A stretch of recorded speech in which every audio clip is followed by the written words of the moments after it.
대단히 감사합니다.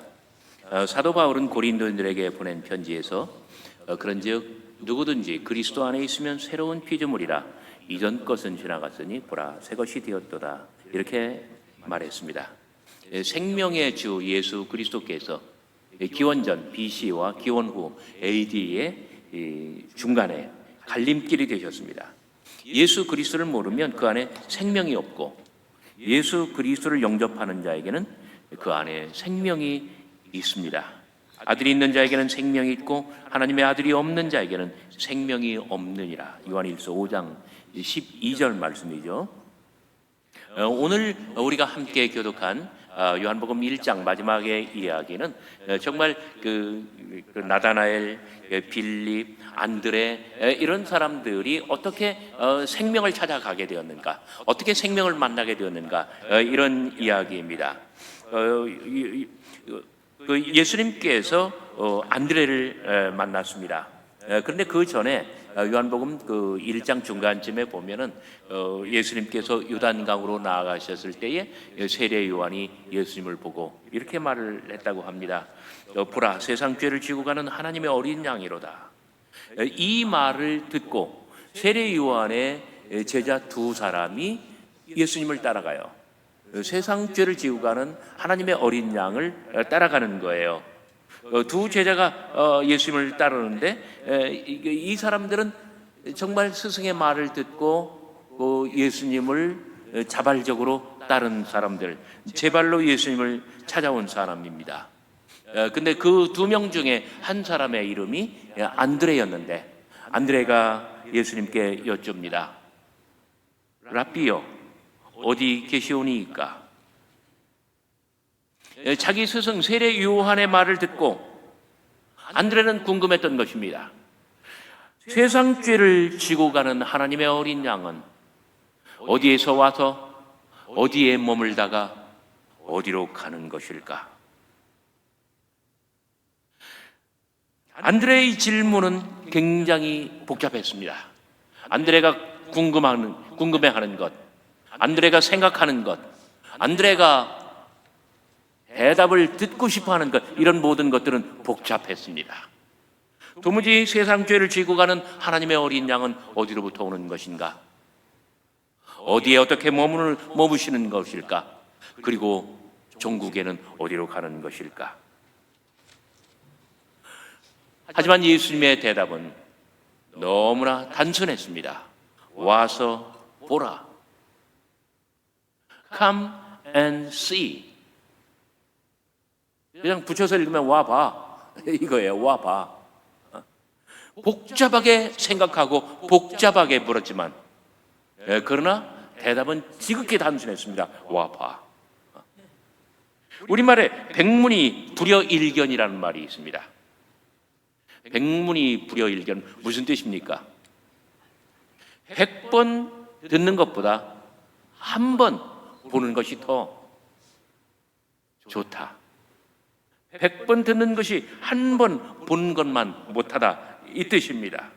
예수님께서는 말로 설명하지 않았습니다. 예수님께서는 이론으로 증명하려고 하지 않으셨습니다.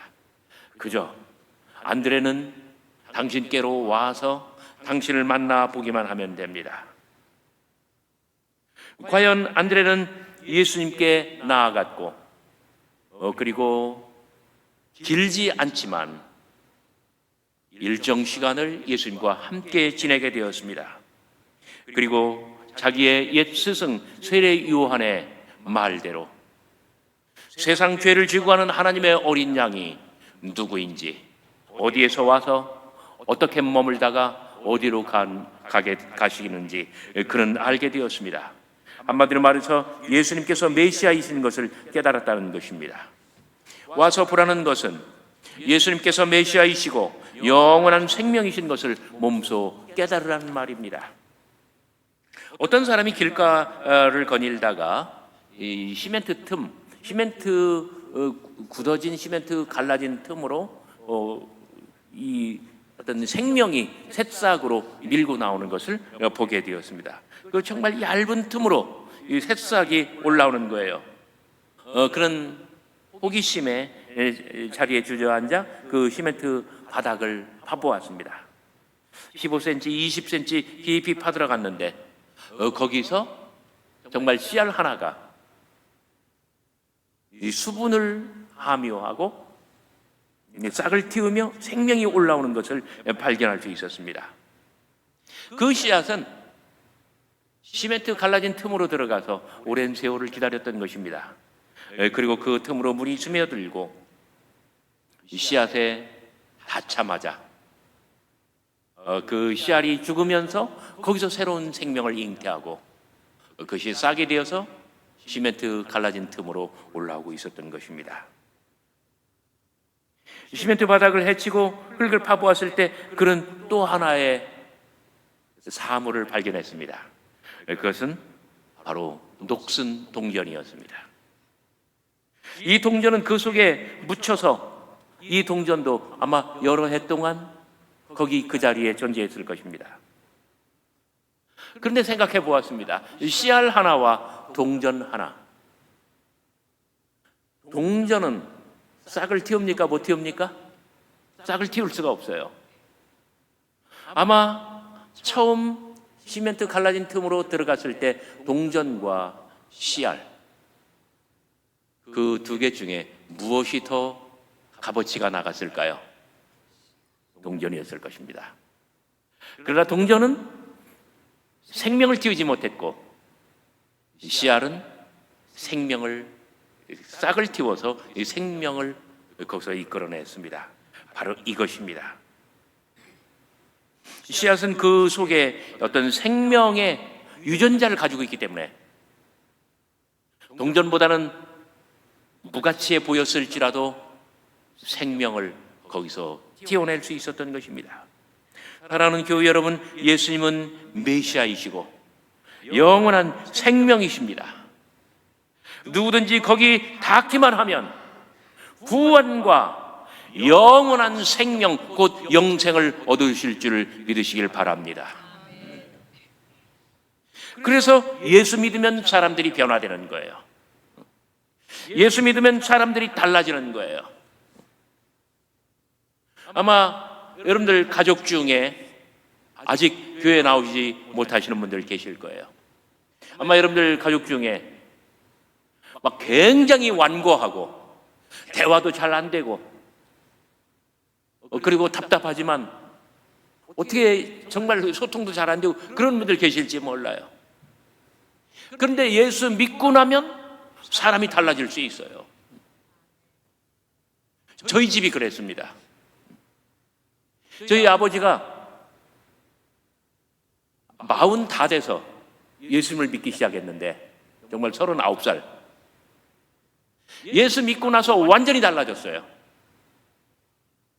무뚝뚝하고 아주 가부장적이고 억압적이시던 분이 예수 믿고 나니까 가정적으로 변하고 늘 어머니, 저희 어머니, 당신의 아내를 생각해요. 그리고 자식들한테 그렇게 잘해줄 수가 없어요. 예수 믿고 나니까 사람이 변해요.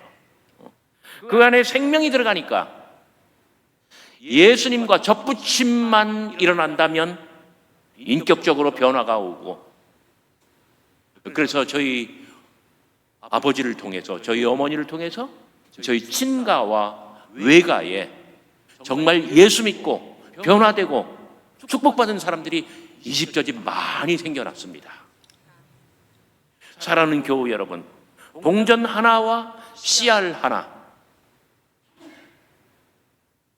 무엇이 더 소중합니까? 동전은 그야말로 돈이에요. 씨알 하나는 값이 나가지를 않습니다. 그런데 생명은 씨알에서 얻어나옵니다. 우리의 인격이, 우리의 영혼이, 우리의 인생이 예수 그리스도에 닿기만 한다면 변화될 수 있는 것 믿으시기를 바랍니다. 예수님을 따르고 예수 안에 구원과 생명을 체험한 안드레, 복음의 비밀, 구원과 생명의 진리를 깨달은 안드레, 그는 자신의 기쁨을 주체하지 못했습니다. 그래서 자기의 형 시몬 베드로에게 달려갑니다. 41절, 우리가 메시아를 만났다. 형, 우리가 메시아를 만났어.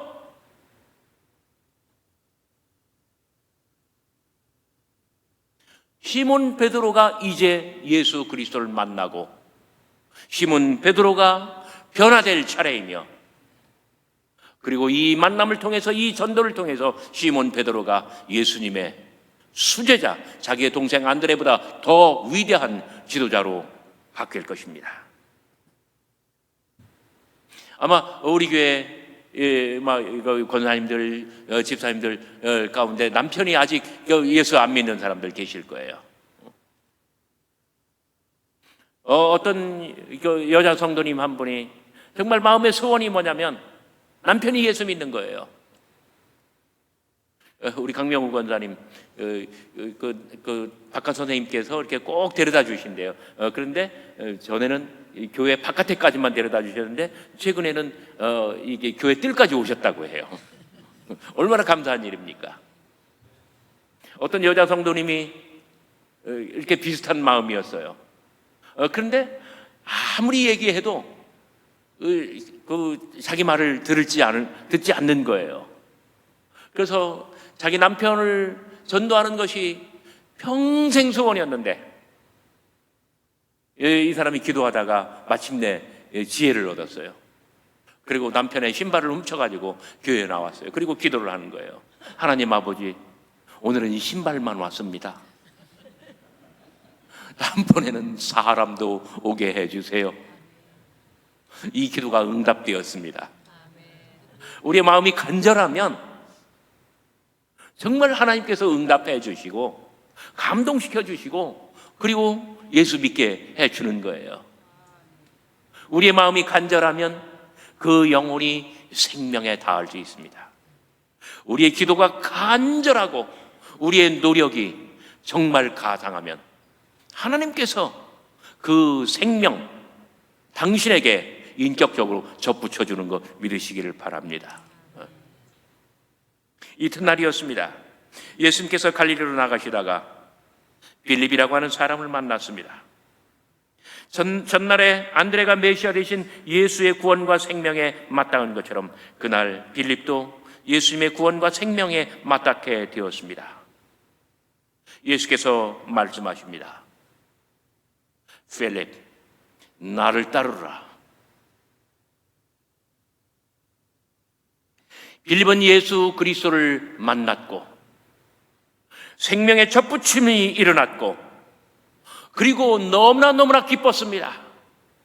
그래서 나다나엘을 찾아가서 나다나엘에게 말합니다. 모세가 율법에 기록하였고 여러 선지자가 기록한 그 일을 우리가 만났다. 그런데 여러분, 빌립은 벳세다 사람입니다. 그런데 나다나엘은 가나 사람이에요. 가나. 이 벳세다와 가나는 40km 떨어져 있어요. 40km면요 꼭두 새벽에 일어나서 해 질 때까지 걸어도 다 못 걷는 거리예요.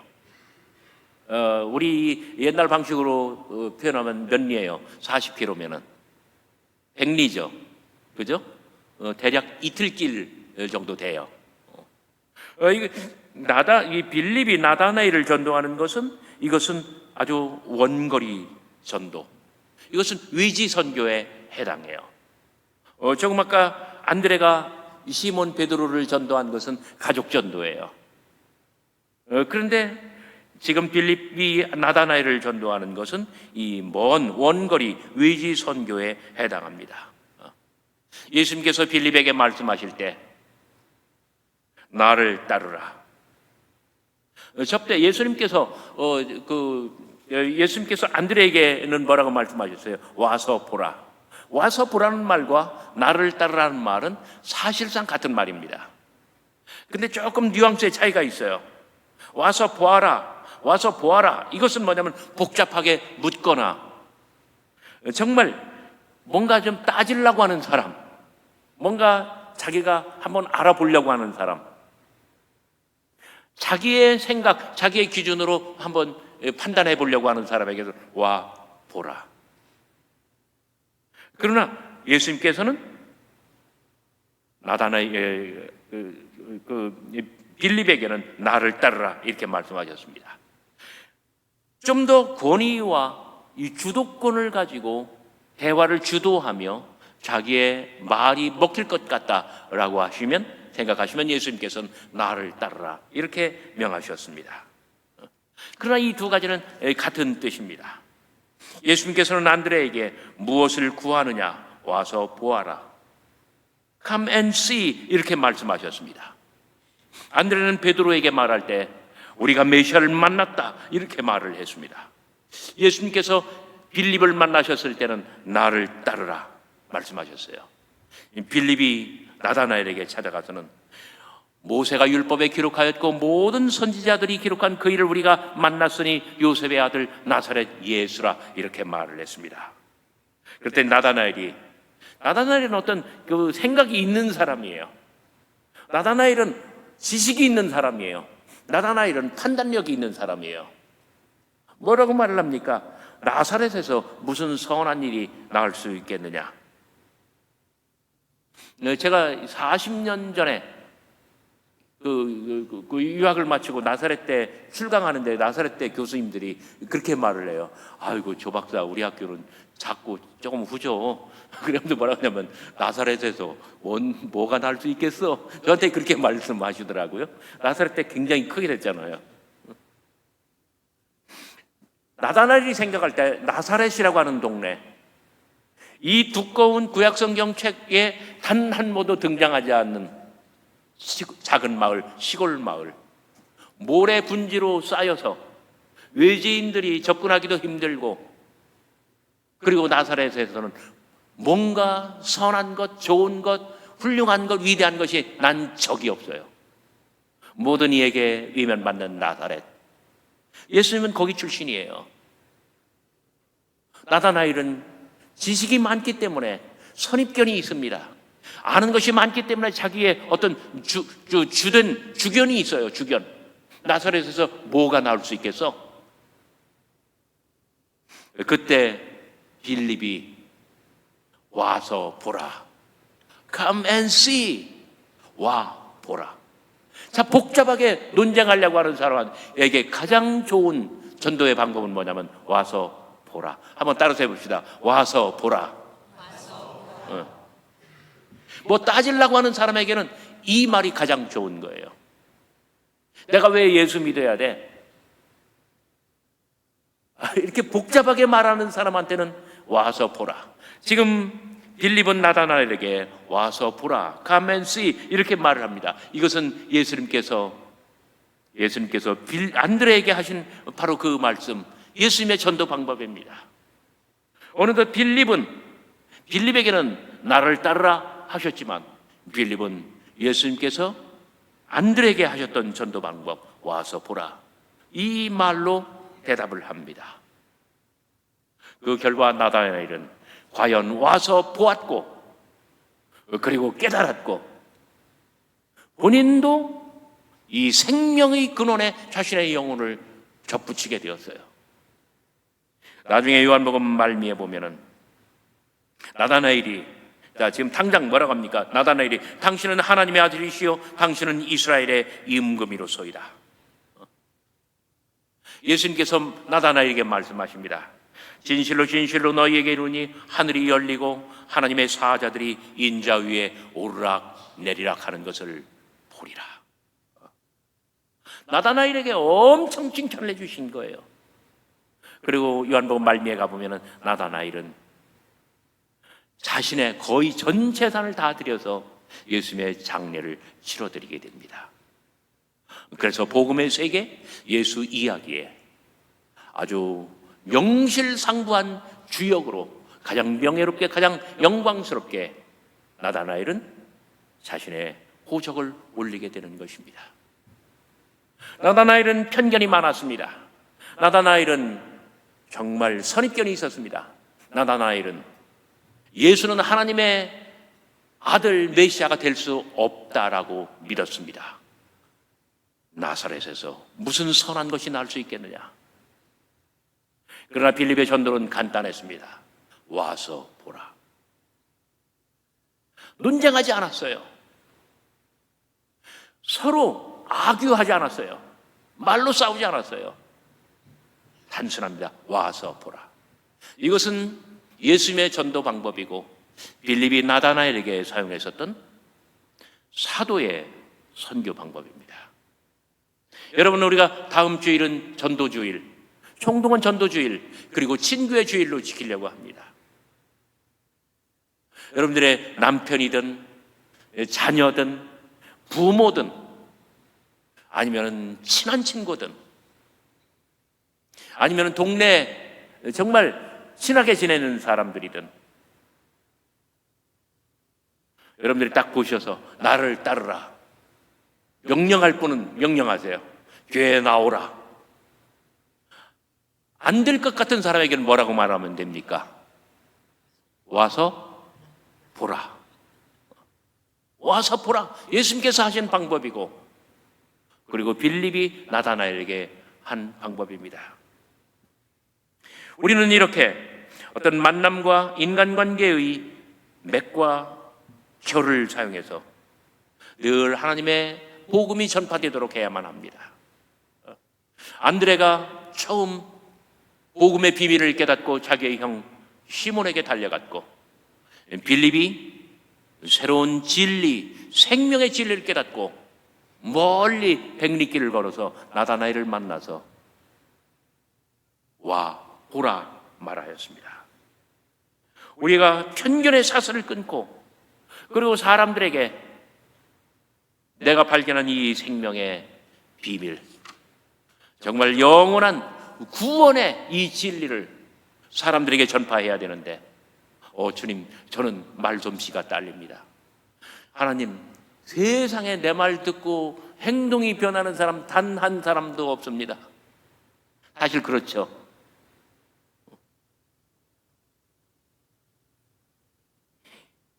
결핵 요양소에 한 사람이 들어왔습니다.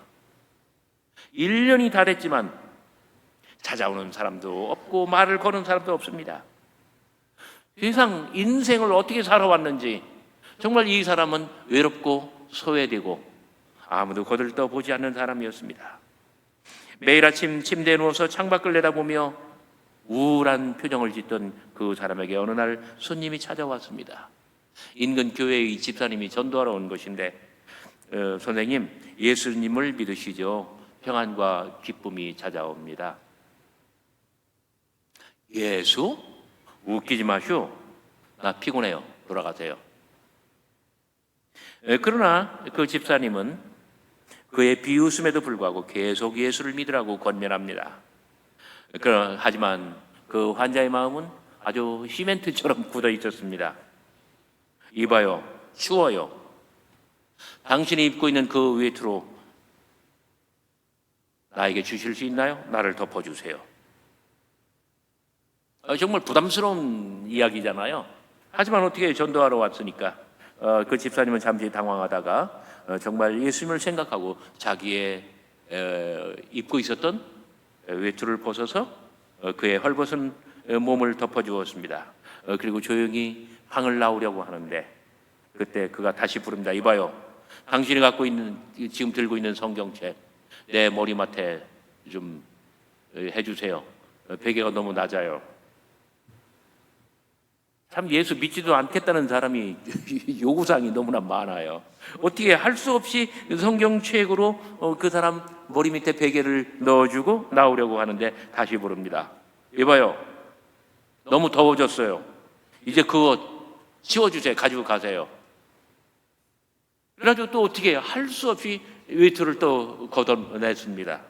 그리고 이제 정말 별 사람 다 봤네 하고 발길을 돌리면서 나오려고 합니다. 그런데 또 불러요. 이봐요.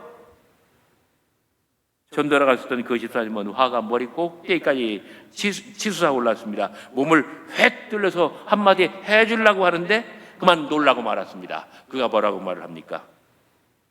그 환자가 누운 채로 말합니다.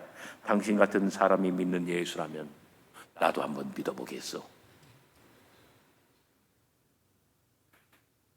우리가 전도를 하되 인내심을 가지고 그리고 지속적으로 해야 된다는 이야기예요. 미국 소매상 협회 National Retail Goods Association 통계 자료를 냈습니다. 사람들이 이 세일즈를 나가는데 이 세일즈맨의 48%는 한 번 전화하고 거절하면 끝낸다고 합니다. 48%의 사람들이. 그런데 25%의 사람들은 2번까지는 해본대요. 그리고 5%의 사람들은 3번 해봐서 안 되면 포기한다고 그래요. 우리말에도 3, 4번이라는 말이 있잖아요. 그 말은 88%의 세일즈맨이 한 통 내지 3통 전화 걸어보고 그리고 안 되면 포기한다는 거예요. 그런데 놀라운 것은 뭐냐면요, 12%의 사람들은 더 끈질기게 전화를 하고 자기의 상품을 홍보한대요. 그런데 놀라운 것은 이 12%의 사람들이 전체 판매량의 80%를 감당한대요. 또 거꾸로 말하면 88%의 세일즈맨은 정말 이 전체 매출의 20%에 불과하다는 거예요. 결론이 뭡니까? 3번까지 하고 안 되면 실패하고 그걸 끝나는 게 아니라 1번, 2번, 3번 해서 안 되면 4번 해보고 5번 해보고. 아마 가정생활 대부분 비슷한 체험을 할 거예요. 남자들이요, 아내 말을 잘 안 들어요. 잔소리를 하도 많이, 꼭 저희 집이 그렇다는 얘기가 아니라요. 잔소리를 하도 많이 하니까 이쪽 귀로 들어와서 이쪽 귀로 나가요. 그런데 놀라운 점은 뭐냐면 이 말이 계속 이 가슴에 남아있다는 이야기예요. 여러분들 집에 가셔서 그 바깥 선생님들, 남편 되시는 분들 권면하세요. 1번, 2번, 3번까지 하고 3, 4번 해봐서 안 되면 나 그만둘래, 이렇게 생각하지 마시고 전체 매출의 80%를 4번 이상 하는 사람들이 다 한다니까요. 정말 대한민국의 남자들 아내 말 안 들어요. 왜? 하도 잔소리를 많이 하니까 이제 귀에 못이 박힌 거예요. 그런데 그럼에도 불구하고 이 귀에도 남아있고 가슴에도 남아있어요. 계기가 되면 그 말대로 합니다. 그래서 가정의 화목함을 위해서 기도하시고 또 남편의 뭐랄까요, 이 구원과 남편의 전도를 위해서 늘 친절하게 행하시고. 우리가 정말 음악회를 냈습니다마는 한 열흘 됐나요? 정말 입추의 여지 없이 여기 꽉 찼을 때 저는 그 생각을 해봤어요. 우리 대학교가 이렇게 됐으면 좋겠다. 근데 저만 그렇게 생각하는 게 아니라 음악회를 준비하시는 분들, 음악회를 위해서 수고하신 분들, 정말 그날 열심히 돕고 하는 모든 분들이 다 똑같은 생각을 했다는 거예요. 정말 우리들 주변에 교회 이미지도 많이 좋아졌고, 그리고 문이 활짝 열렸어요. 우리가 찬송 많이 불렀잖아요. 어느 누구나 다 오소. 정말 우리가 가족 구원, 가족 전도 뿐만 아니라 신지전도, 구원. 저도 여러 교수님들 이렇게 권면해서 다음 주에 좀 오시라고 할 계획입니다.